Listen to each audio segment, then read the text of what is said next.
Estamos siendo grabados.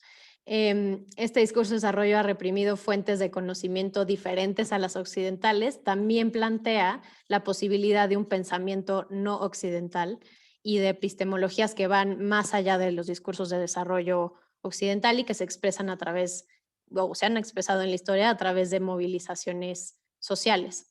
También abordé sobre los debates de dinámicas de poder a través de la participación, y aquí es donde quería entender el enfoque participativo y cómo se relaciona con estas visiones de desarrollo. El desarrollo participativo normalmente se basa en esta búsqueda de inclusión y empoderamiento de minorías para traer la equidad de intervenciones en las intervenciones de desarrollo, y pues en el caso de los pueblos indígenas parece fundamental considerar la participación y la consulta como un criterio en la búsqueda de la justicia social, pero pues la literatura y la historia sugieren que después de décadas de movilizaciones y de lucha de los derechos indígenas, estas formas de participación quedan más como promesas sin cumplir. Después, la opresión histórica y desplazamiento de los pueblos indígenas de sus tierras es ampliamente conocido, que desde la época colonial los pueblos indígenas han sido privados de sus tierras y han sido oprimidos cultural y racialmente por el Estado a lo largo y otros grupos a lo largo de diferentes periodos económicos y políticos. Y por último, la autonomía como un rechazo a la idea del desarrollo o una forma de vida más allá del desarrollo. Em, Hay muchos académicos que hablan de los movimientos de base o los grassroots movements como una búsqueda colectiva a una alternativa al desarrollo. En el caso de los pueblos indígenas, estos movimientos pues, suelen estar vinculados a la lucha por la autonomía como un proceso de liberación para generar un cambio social. Entonces, bueno, esto básicamente fue el marco teórico en el que basé mi investigación, y me voy a ir luego a los hallazgos y conclusiones, que creo que es lo que va a despertar más discusión. Estos hallazgos los va a dividir en tres partes: sobre el contexto mexicano, sobre el desarrollo y el pueblo maya, y sobre el Tren Maya específicamente. Entonces, sobre el contexto mexicano, eh, una nación sin pueblos indígenas se refiere a que, bueno, en mi proceso de comprensión entre la relación del el desarrollo y los pueblos indígenas, pues me llevó a leer sobre la época colonial, revisar los momentos más importantes de la historia de México, y no fue sorprendente, pero sí esclarecedor ver la continuidad de una visión hegemónica del desarrollo y cómo excluía las opiniones indígenas, desde la formación de un Estado-nación, donde los pueblos indígenas no fueron reconocidos como tales, por lo tanto excluidos, y este continuo se refleja en siguientes periodos de la historia mexicana. Algunos autores incluso mencionan que los esfuerzos por incluir a los pueblos indígenas en políticas de desarrollo en los 90 fueron etnocidas, ¿no? Entonces, y así como otras teorías que mencionan, por ejemplo, un colonialismo interno que replica los comportamientos coloniales dentro de la sociedad mexicana hacia los pueblos indígenas.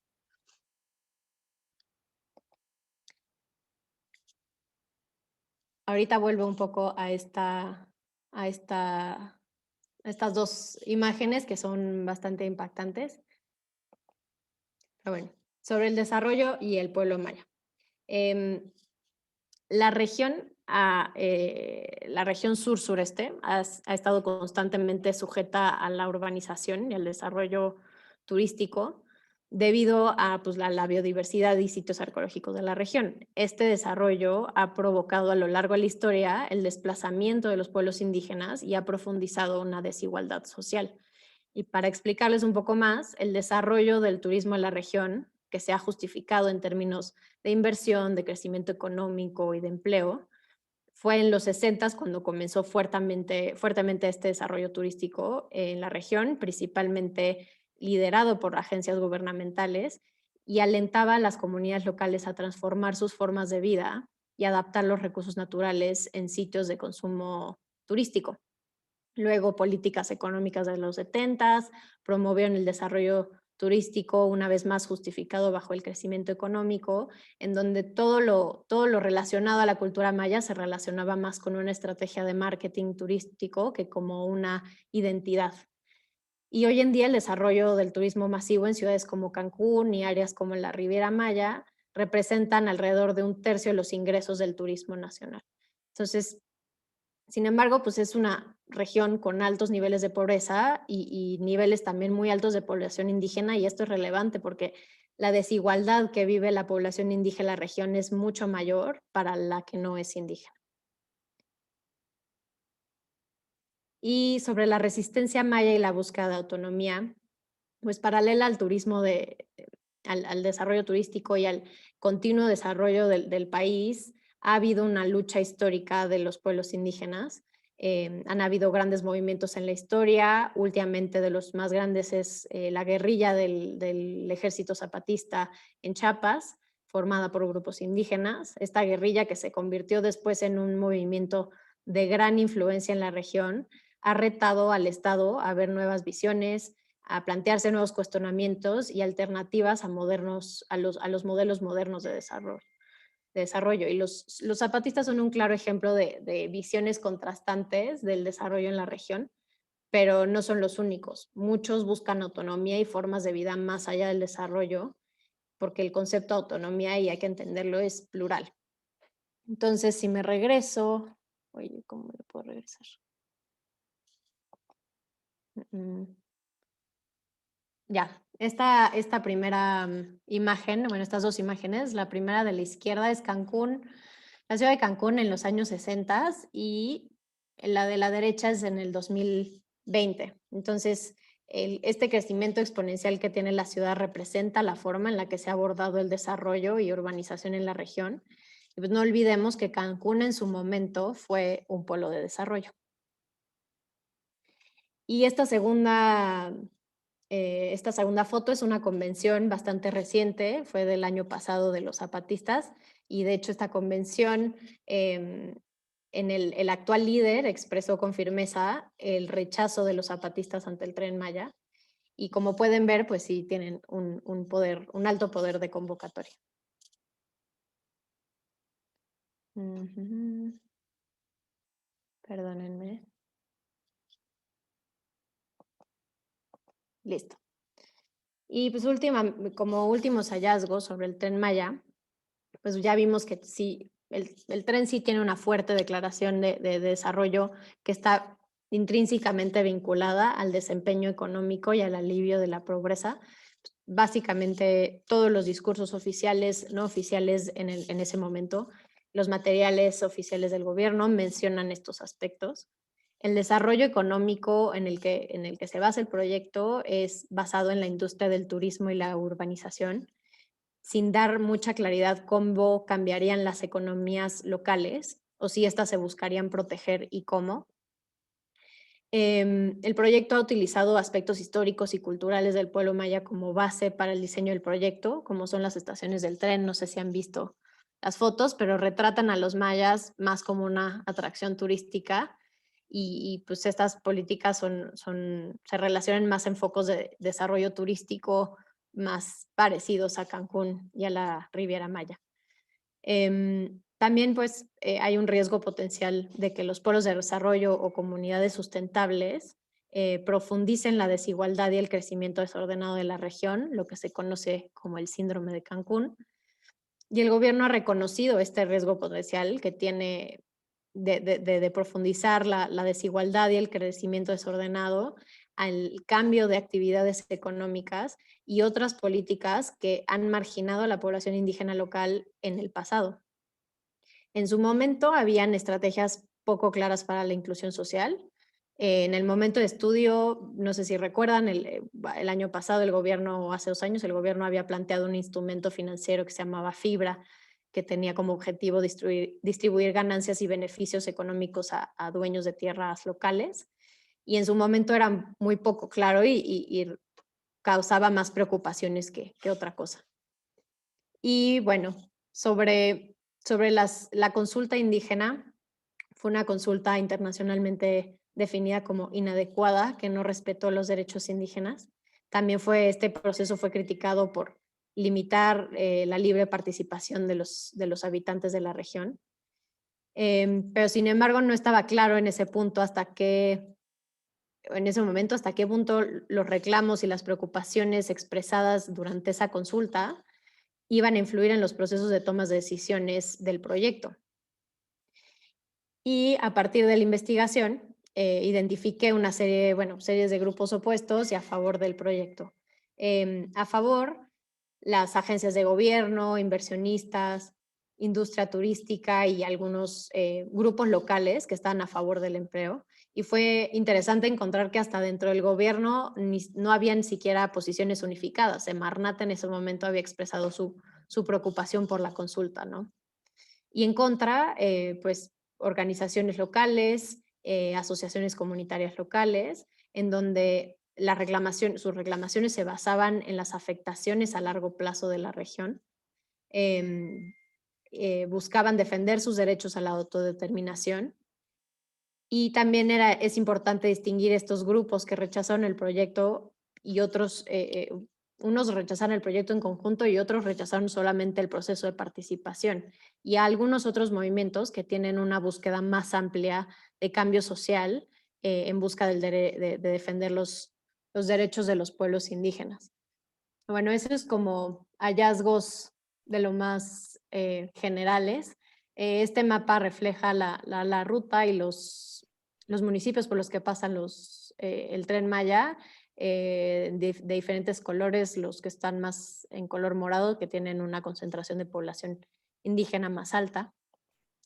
Este otro mapa refleja la ubicación o la diferencia o la variedad de lenguas indígenas a lo largo de toda la ruta. Y esta es una representación gráfica de un análisis de actores que hice para entender justamente las relaciones de poder y pues aunque no representan pues todos los actores presentes, en su momento era muy ilustrativo ver cómo estos desbalances, este claro desequilibrio de poder presente en el proyecto. Vamos concluyendo, Sof, por favor. Sí, claro, me voy directo a las conclusiones. Bueno, ya con todo esto último, al final de toda la investigación y volviendo a los principales objetivos, pues sí, llegué a estas conclusiones, que el caso de México ejemplifica la crítica a la visión y el discurso del modelo hegemónico eurocéntrico de desarrollo y que el Estado mexicano ha reproducido históricamente esta ideología de desarrollo que reproduce un discurso y una práctica de desarrollo dominante que subsume la identidad indígena y formas de vida subalterna. Asimismo, el Estado mexicano no ha logrado reconocer verdaderamente la identidad de autonomía de los pueblos indígenas y que la historia de desarrollo en el caso del sureste de México es un caso ilustrativo que ha demostrado cómo los proyectos de desarrollo pueden tener un alto impacto en los pueblos indígenas en términos de desplazamiento, de marginación, de desigualdad. Y que en contraste con la historia de desarrollo, pues también hay una historia de resistencia y lucha por la autonomía y autodeterminación de los pueblos indígenas, y el reconocimiento de los derechos indígenas constituye uno de los elementos esenciales para la participación democrática, que sin una comprensión profunda de los desequilibrios de poder entre los participantes, la participación suele resultar en una tiranía o un ejercicio injusto del poder, utilizado para legitimizar el proyecto y sus planes en nombre del desarrollo. Y con esto concluyo. Muchas gracias, Sofía. Como bien dices, hay una serie de contrastes muy evidentes en a quién va dirigido, ¿no? Los programas de desarrollo, quién genera el desarrollo desde el punto de vista de quién. Le voy a hacer la palabra ahora a Etienne Bombertra para que igual nos explique un poco más sobre la investigación que está llevando a cabo la universidad y específicamente la Development Planning Unit en materia precisamente del Tren Maya, un propósito pues, completamente académico. Adelante, Etienne. Gracias, ¿me escuchan? Perfectamente. Bueno, el título lo dejé en inglés, a pesar de nuestra conversión en español, obviamente. Fue el título que le dimos a un blog, a una publicación reciente, a mis colegas que ahorita mencionaré yo, de manera que no es el título de la... y se nos hizo apropiado para esta conversación. Brevemente, el DPU, Unidad de Planificación para el Desarrollo, bueno, ya por ahí hay un exalumno que es más viejo que yo estudié ahí hace 20 años, ahora soy profesor, pero Serafín por ahí en el público estuvo como 3 años antes que yo. Pero bueno, tiene 68 años de historia, gran parte de esa historia de las últimas décadas en UCL, antes no era parte de UCL, y es un centro de posgrado, tiene 7 programas de maestría y un doctorado, y todos versan en el tema de planificación y desarrollo. Esta es una imagen nada más del sitio donde pueden saber más de los programas, quiénes formamos parte, lo que publicamos, lo que hacemos, mucho material audiovisual, etc. Quería mencionar que en realidad, bueno, ya Sofía abordó el tema de su tesis, sin embargo, es un telar de investigaciones, como yo lo veo. Posteriormente acabamos de terminar el ciclo de las nuevas tesis y Carlos Barrero, estudiante mexicano radicado en Oxford, hizo otra extraordinaria tesis porque me permitió decir que la tesis de Sofía es extraordinaria, además bellamente muy bien escrita. También versó sobre el Tren Maya. Carlos Barrero estudia la maestría en Medio Ambiente y Desarrollo Sustentable. Y después está el proyecto más grande, digamos, o que va a permanecer por varios años más, 4 o 5 años, que tiene que ver con una de las maestrías. En realidad el Tren Maya se puede abordar desde diferentes maestrías, pero ahorita lo inició el proyecto de la maestría de Urban Economic Development, porque ya habíamos terminado un ciclo de trabajo en la Amazonía peruana. Entonces había la oportunidad de iniciar una alianza en un nuevo contexto. Ahí menciono el nombre de mis colegas en DPU, pero también de la doctora Violeta Núñez de la UAM Xochimilco, que ha sido clave en nuestra investigación. Hay asistentes como lo fue Sofía, ya estando en México, y otros que trabajan con Violeta. Y hay varias organizaciones aliadas como Niños y Crías, una organización ambiental basada en Mérida, y otras que se irán sumando. Y digo, se irán sumando porque generamos normalmente alianzas donde los términos de referencia inclusive se construyan entre todos, ¿no? Y aparte de eso, hay una propuesta que estamos elaborando en conjunto entre el departamento y la UAM Xochimilco.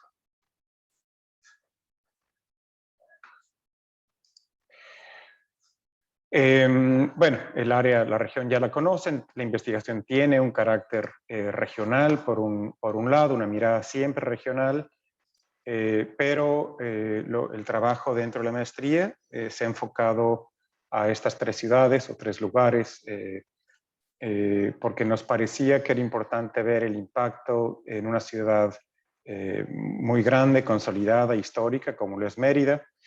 En segunda instancia, la ciudad de San Francisco de Campeche, un puerto que tuvo su momento de auge económico, petrolero, sobre todo pesquero importante, pero que en los últimos años o décadas más bien no ha logrado ni vincularse al turismo y está como una etapa difícil económicamente. Y Espujil, que en realidad es una serie de comunidades, no es una ciudad, pero es uno de los lugares donde se pretende crear un centro urbano. Entonces eso nos permitía tener una combinación de escenarios sumamente interesante y relevante para estudiar. Posteriormente, el trabajo de Carlos Barrero se centró en tratar de apreciar los impactos en Palenque, que de hecho es donde inicia el Tren Maya, no solo la primera ruta, pero donde está más avanzada la obra, y en la ciudad de Tulum, en Quintana Roo. Sofía ya abordó algunas cosas sobre por qué vale la pena estudiar.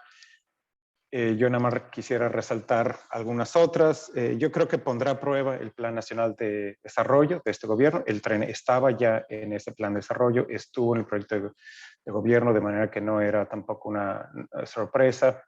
y yo diría este gobierno, porque en realidad hay obviamente una promesa hecha y para todos los mexicanos conocida de poner por antes que nadie a los pobres, y en términos regionales eso se materializa, aún desde la concepción del Estado, en atender sobre todo la región sur-sureste. La península se va a transformar radicalmente con el Tren Maya, eso no nos queda duda, y va a ser tanto para bien como para mal, o habrán espacios donde eso ocurre de manera distinta, ¿no? Creemos que es fascinante también, no solo trae a flote el tema del desarrollo para quién, sino qué modelo de desarrollo, por supuesto. Y no se detendrá, o sea, esto nos queda muy claro, no solo por ser proyecto prioritario, por el grado de avance y compromisos que ya hay, también porque es un gobierno que tiene un respaldo social el más amplio que se haya visto en décadas. Y entonces, bueno, por una serie de razones nosotros sostenemos que es importante relacionarse con el Tren Maya como mexicanos y como investigadores, y en el papel que tengamos, ¿no? Ya lo saben, no es únicamente un tren, por ahí Serafín otro compañero hablaba, efectivamente no solo es un tren de pasajeros, aunque se comprende esas dos dimensiones, pasajeros y de carga, perdón, pobladores, turistas y además tren de carga. Esto se puede ver desde la mirada del riesgo de abrir más todavía a los mercados globales, los recursos de la región, y la otra de que comunidades y productores tengan acceso a mercados que hoy en algunos lugares se les es muy difícil precisamente por la falta de conectividad accesible. Comprende la creación de 19 centros urbanos, estaciones y algunas nuevas ciudades dentro de esas 19.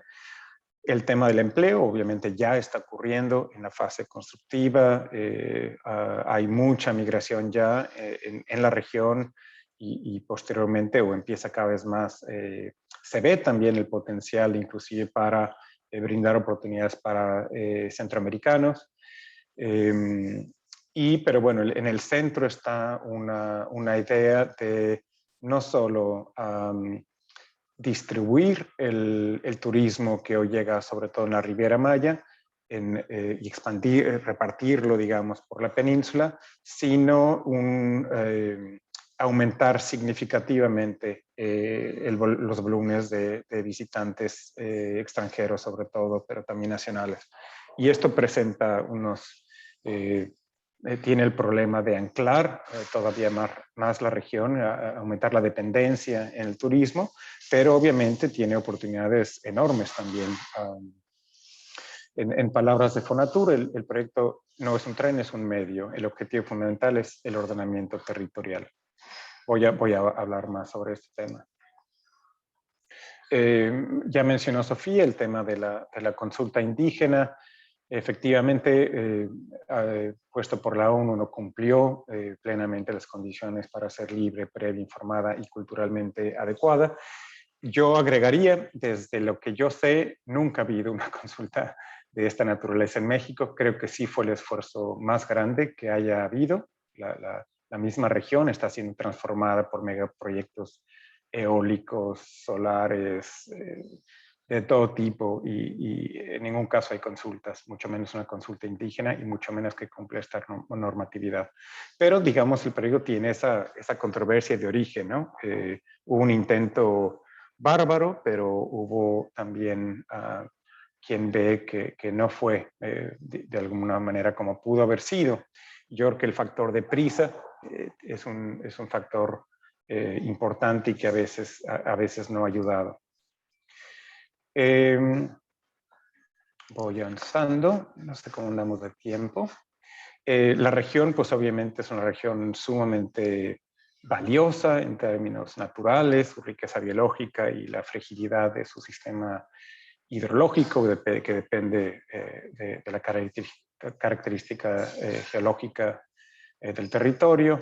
Esa ya es conocida. La propiedad social de la tierra tiene un componente importante en la región, y hay una prevalencia hasta ahora de de modos de vida agrarios sobre todo y relaciones no capitalistas que en el momento en que se urbanicen, pues adquiere otras dimensiones, ¿no? O sea, no es lo mismo para mucha gente tener una relación sin romantizar lo que es la vida de producir para autoconsumo y más, pero por ejemplo el tema de la milpa, el tema del arraigo a la tierra, el arraigo a la no dependencia de un salario para poder vivir dignamente, eso en la visión de desarrollo a través de la urbanización, pues obviamente tiene problemas y consecuencias, ¿no? Efectivamente,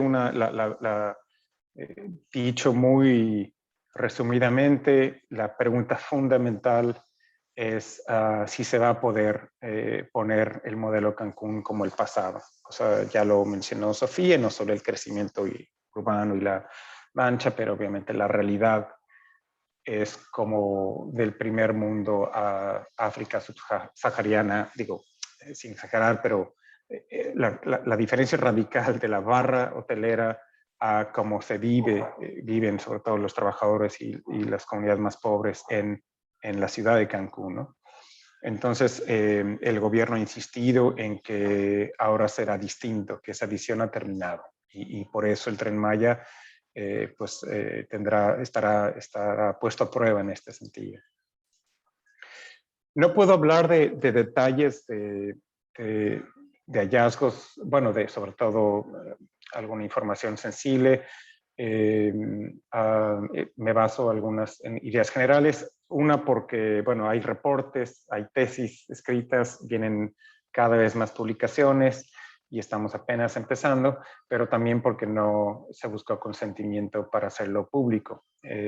Sin embargo, puedo mencionar que hicimos como punto de partida, empezamos con las voces que considerábamos no escuchadas y en este sentido tomamos como semilla un trabajo de nuestra colega Violeta Núñez de la UAM, que precisamente en este documento que sí es público, actores y organizaciones sociales no escuchadas frente al Tren Maya, lo pueden buscar en internet y si no yo se los paso, con ellos empezamos. Entonces, este año con 31 estudiantes de 18 países estuvimos desde enero hasta mayo dedicados al estudio del Tren Maya, o sea, un ejército de investigadores de posgrado y nosotros.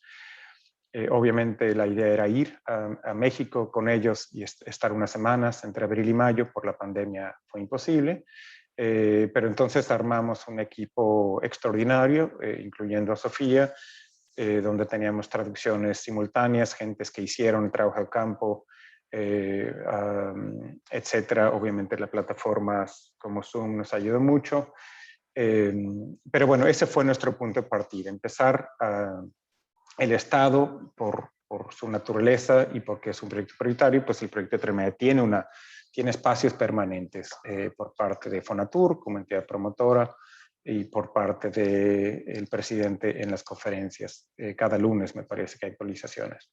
Entonces ese nos parecía, además del anclaje en ciertas localidades, nos parecía un buen punto de partida. Posteriormente empezamos el diálogo con autoridades como un segundo momento. Y les puedo decir, bueno, mi apreciación como mexicano fue un orgullo apreciar la calidad de la función pública, al menos en este gobierno federal, y lo vimos en todas las instancias, sea la misma Fonatur. Yo creo que a veces no ayudan ciertas expresiones que luego se recogen y se amplifican, pero hay un equipo sumamente preparado y nos pareció que también escucha.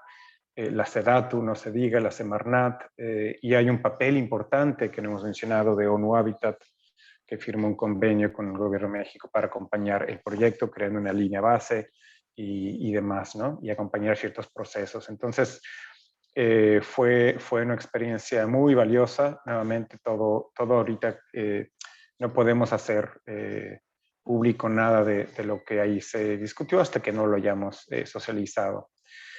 Y normalmente lo que hacemos en el DPU, en todos nuestros trabajos de campo, es tener reuniones presenciales. O sea, nos reunimos a discutir los proyectos. Bueno, este proyecto pues no está anclado en un solo lugar, es uno de sus retos, pero estaríamos en un auditorio de alguna universidad, de alguna comunidad, trayendo a todos los actores, presentando a los estudiantes su investigación, creando espacios de diálogo.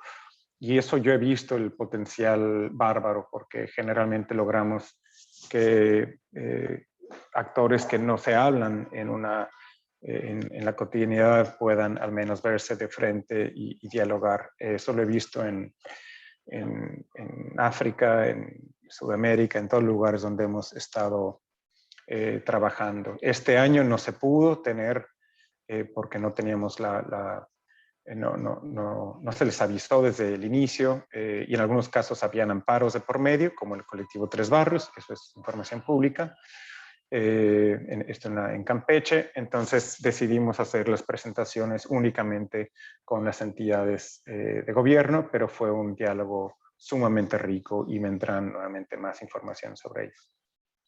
Creo que ya voy a tratar de terminar. El proyecto está vivo y está en construcción. Mencionó ya Sofía el tema de los fideicomisos de infraestructura de bienes raíces, fibra. Ese fue un cambio importante. Las críticas enormes que se hicieron por parte de quienes lo estaban observando el proyecto, de que eso metía en una dinámica muy complicada a comunidades que no son parte de los sistemas y circuitos financieros globales, y eso pondría tal vez hasta en riesgo en lugar de ser partícipes de plusvalías y demás. Ahorita se habla de otros mecanismos.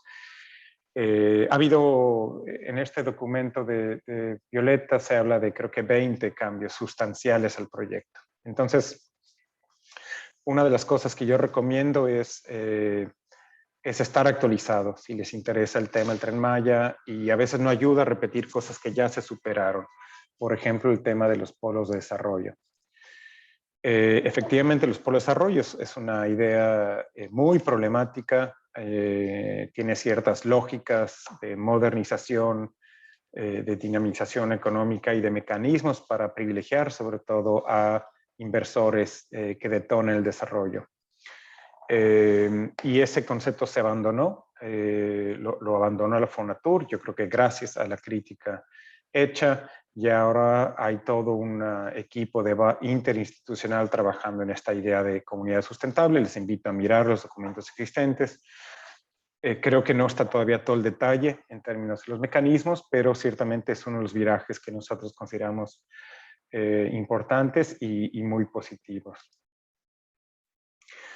También cambia la ruta. La misma, aquí en estos mapas están el puerto de San Francisco Campeche y la ciudad de Mérida, donde pueden ver ya los cambios de la ruta. En el caso de Campeche hubo una resistencia muy fuerte por parte de 3 barrios tradicionales, de ahí el colectivo que se llama 3 Barrios.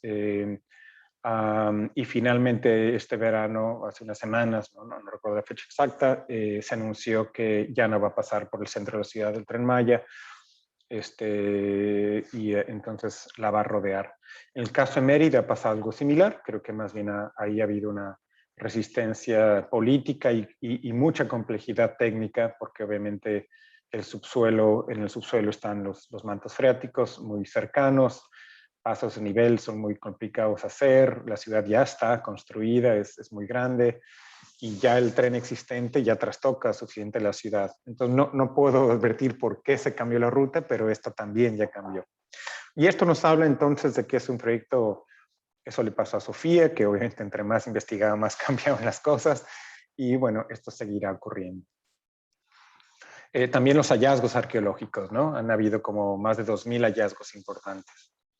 Entonces, para cerrar, algunas reflexiones. Son muchísimas las preguntas que nosotros nos hacemos y que nos podemos hacer, y entre más uno se mete a ciertos temas, cuestiones, localidades, pues surgen más, ¿no? Hay detalles que no son detalles, todavía importantes por definirse.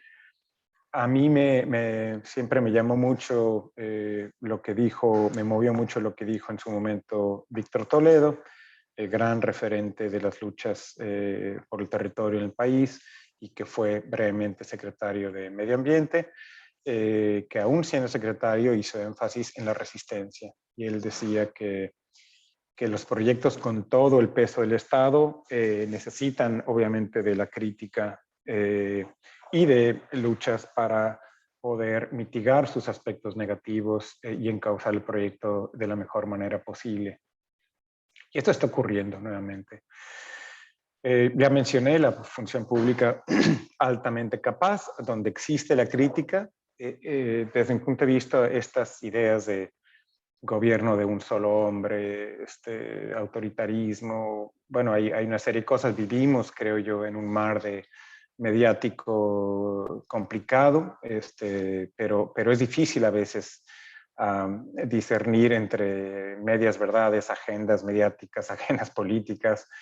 Desde nuestro punto de vista, y esto lo tengo también de manera directa y ha sido sumamente tranquilizador, hay en las instancias involucradas mucha recepción a la crítica y de ahí cambios que ya se han hecho.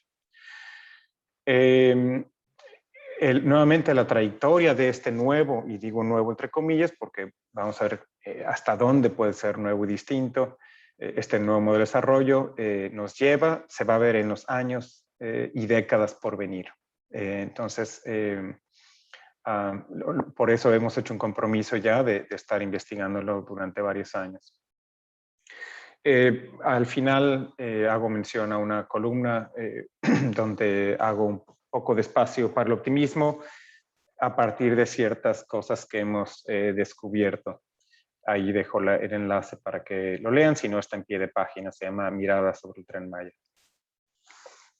Y tiene que ver, esta información me llegó apenas esta semana, tiene que ver efectivamente con la confirmación de dos cuestiones, no solo los mecanismos e instrumentos a través de los cuales se va a lograr la planificación regional, en concreto el Programa de Ordenamiento Territorial de la Región Sur-Sureste, por parte de SEDATU. Hay que acordar que constitucionalmente los municipios son los encargados de decidir sobre el uso del suelo, que eso es adecuado, pero por otro lado lleva a todo tipo de perversidades, también corrupción y a decisiones que no necesariamente velan por el territorio.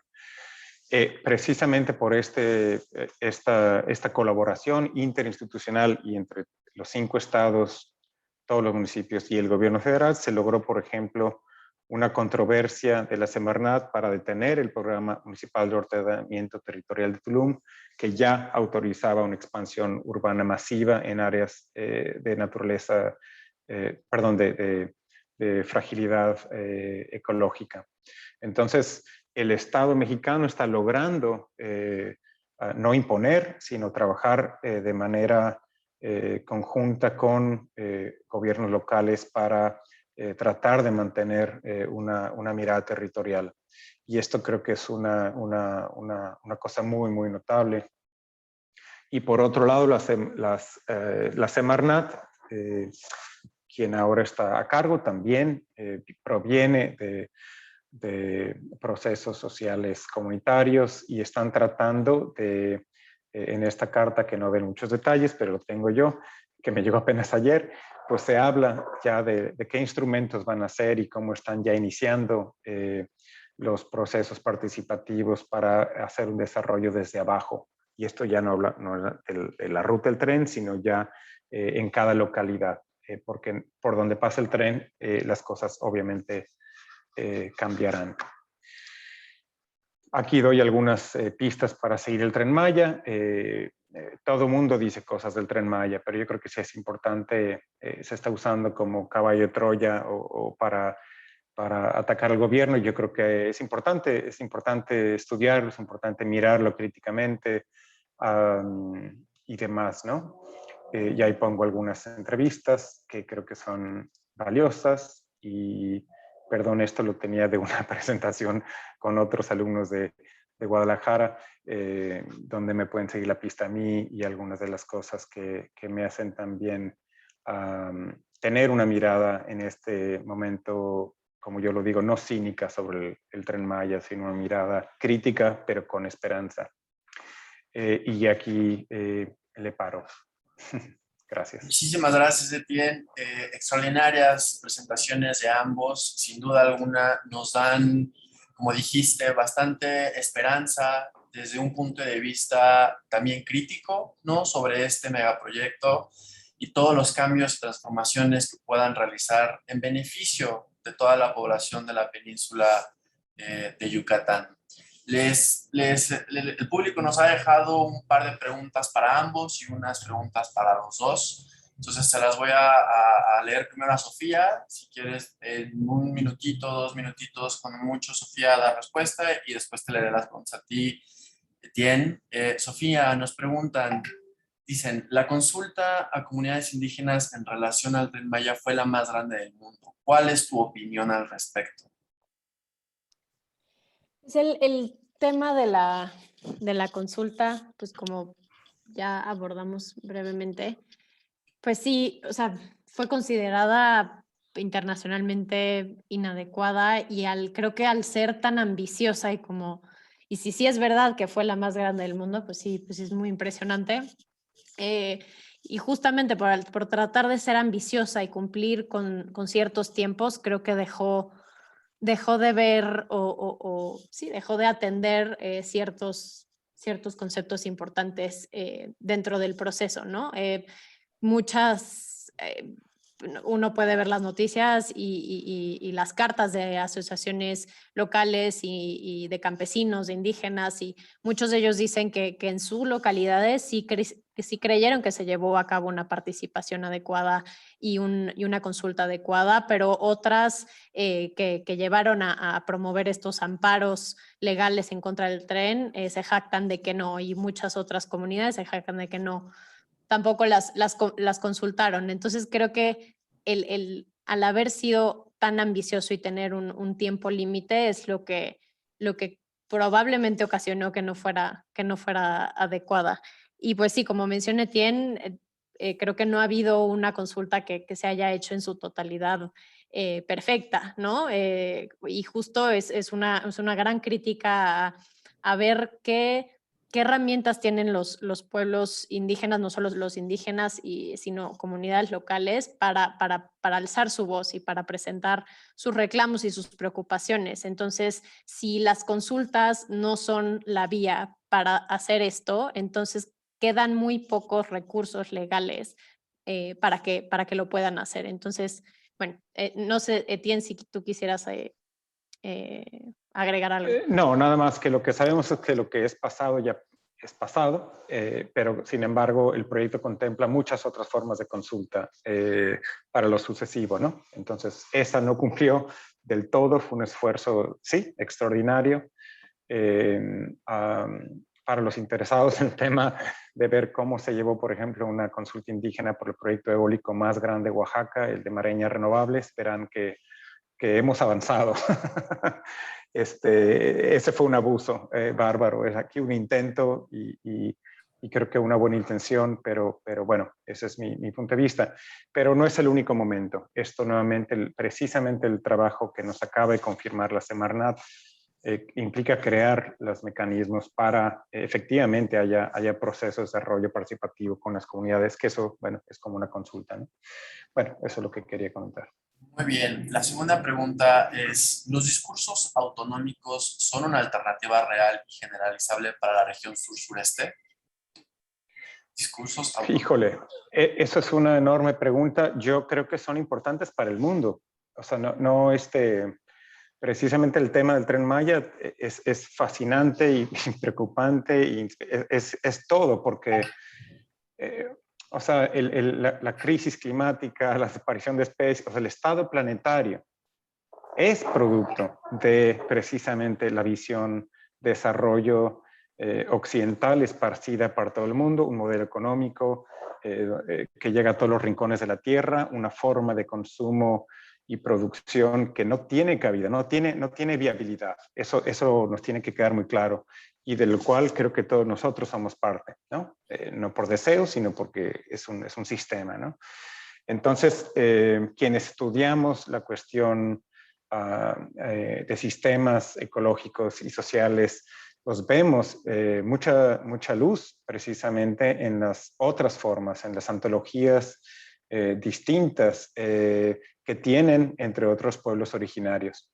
Entonces, obviamente, una de las cuestiones importantes es no solo cómo evitar, no sé, que el jaguar se fragmente el territorio y tenga todavía un espacio en la cadena, ¿no? en los ecosistemas en sureste, sino precisamente cómo preservar esas ontologías, esas otras formas de ser, de relacionarse con el territorio, de manera que la gente pueda tener acceso a servicios de salud, de educación, que la aglomeración urbana a lo mejor permite, pero que no sea un borrón de sus formas, de su arraigo, y se sustituya por una visión moderna que es problemática, ¿no?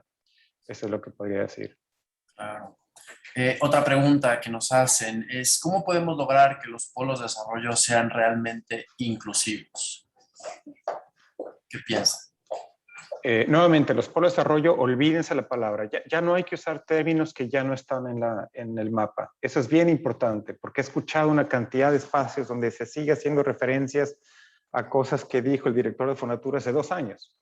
Ya el proyecto está cambiando y es importante, perdón, no regaño, pero sí hago hincapié en el tema porque si no abonamos a entender un poquito. El proyecto los polos de desarrollo no es nada más una palabra, es una conceptualización del desarrollo bastante perversa, y ahora más bien a los interesados, más bien yo les diría, métanse, como lo estamos haciendo nosotros, al tema de comunidades sustentables. En la página de SEDATU está mucha información de Fonatur, etcétera. Y nuevamente el trabajo que está haciendo sobre todo la Semarnat, pero en conjunto inclusive con la Secretaría de Educación Pública, para los talleres participativos y demás. Y esto tiene que ver nuevamente con cómo se va a detonar y qué tipo de desarrollo en las estaciones y sus alrededores. Perdón por la respuesta breve. Sí, podría agregar, justo ONU Habitat publicó hace poco los lineamientos para el diseño de estas comunidades sustentables, que sería interesante revisar. La verdad yo no lo he hecho a profundidad, pero creo que estos lineamientos ponen pautas directrices, ¿no? De cómo se visualiza que pudieran ser estas comunidades sustentables, pero creo que justo para poder llegarlas a ser inclusivas, porque el término inclusivo también puede ser bastante relativo, pero es entender quiénes forman parte o para quiénes se piensan que van a formar parte de esas comunidades sustentables, entender el contexto histórico. Cada ciudad y cada localización puede ser un mundo, entonces tratar de abordar las comunidades sustentables desde un punto de vista homogeneizado creo que justo no podría ser inclusivo. Creo que hay que entender las especificidades de cada una de estas ciudades y entender quiénes forman parte. Claro. Una cuarta pregunta dice, ¿se podrá pensar que el Tren Maya es un precedente hacia la ferrocalización de pasajeros en todo el país? Pregunta. Paulina, sí, leí tu pregunta. Yo creo que sí, o sea, hay no digo todo el país, pero obviamente está una apuesta distinta, no solo por el tren, lo vemos también no solo en que continúa el tren Toluca, Ciudad de México, pero también se habla de otros trenes, creo que nuevamente hacia Guadalajara, que nunca sucede, etcétera, y obviamente al menos si continúa, yo creo, este proyecto de gobierno en otra sucesiva administración, yo creo que el tren va acabando siendo nuevamente un modelo de transporte más usado en México y sobre todo también desde el sector público, que a mí parece algo muy acertado. Jair, hay varias preguntas, pero yo no... podemos salvar el chat, ¿verdad? Sobre todo para contactar a gente y poder seguir la conversación. De hecho, por favor, no la perdamos. Claro. Sigámonos escribiendo y hablando. Claro, claro. En el chat les vamos a poner el correo de la Sociedad de Alumnos para que igual nos puedan inundar de preguntas y comentarios. Asimismo, tanto Etienne como Sofía nos van a hacer el favor de compartirnos las presentaciones para quien así lo desee. se las podamos hacer llegar vía correo electrónico. Entonces ya está aquí la dirección a la que nos pueden seguir enviando sus preguntas, ¿no? Y en ese sentido, pues vámonos con la última, que es una pregunta un poco mañosa, pero que yo creo que vale la pena que la respondan cada uno. Y es, ¿qué cambiarías de forma concreta en el proyecto del Tren Maya? Sofía, ¿qué cambiarías? Híjole, es una pregunta tricky question. Tricky question, exactamente. Se la voy a dejar a Etienne y luego yo. ¡Qué trampa! Bueno, a ver, una es lo que ya se está haciendo y créanme, sí hemos tenido muchas discusiones entre nosotros para encontrar qué posibilidades tiene para que ocurran las cosas de otra manera. Y lo que está haciendo ahorita la SEDATU, la Semarnat y Fonatur, obviamente, en el tema del desarrollo planificado desde abajo y la visión regional, creo que son apuestas importantes. Yo le pondría menos énfasis al turismo. Curiosamente, este es un proyecto que pretende utilizar el desarrollo económico proveniente del turismo y eso justifica económicamente el Tren Maya. Yo diría el tren tiene que ser para la gente y obviamente el turismo lo puede usar, pero yo creo que eso sería un acierto, que no solo las ciudades, las comunidades sean para ellos, sino que el tren sea una herramienta para pobladores de la región para poder transportarse, ir a centros de trabajo, desplazar sus productos, accesar bienes y servicios. O sea, tiene que ser cada vez más o sea, el Tren Maya se tiene que apropiar por las comunidades y no solo del tren, sino del desarrollo asociado al tren alrededor de estaciones y demás. Y ahí está la gran pregunta, si se va a lograr crear los mecanismos, evitar que los grandes intereses económicos pues le saquen todo el jugo comprando tierras, especulando. Esto es una realidad en todos lados, ¿no? Entonces, ¿qué tanto va a poderse frenar esa forma de desarrollo a través de la especulación y el despojo? Esa para mí es la gran pregunta. Sofía. Pues creo que de los grandes cuestionamientos y que hemos platicado mucho Etienne y yo es el desarrollo para quién, ¿no? Y creo que hasta ahorita a mí no me queda muy claro a quién se prioriza en este proyecto y hay un discurso muy fuerte, ¿no? Pero no necesariamente va acompañado de los procesos y las acciones que respalden ese discurso. Creo que han habido muchos cambios, creo que el proyecto hoy en día a mi parecer, es una idea todavía, no es un proyecto. Apenas están tomando los primeros pasos, entonces creo que la apertura a cambiar, la apertura a repensar las formas de hacer las cosas y no ir bajo un mismo discurso o un discurso cerrado, para mí eso es clave. O sea, si las agencias de gobierno logran y los actores involucrados, los principales tomadores de decisiones, logran hacer esta apertura y escuchar a las voces, buscar escuchar realmente a las voces del sureste y hacer cambios de acuerdo a lo que las preocupaciones de esas voces, creo que eso realmente sería un gran cambio y una gran forma diferente de hacer las cosas y llevar un proyecto de esta magnitud.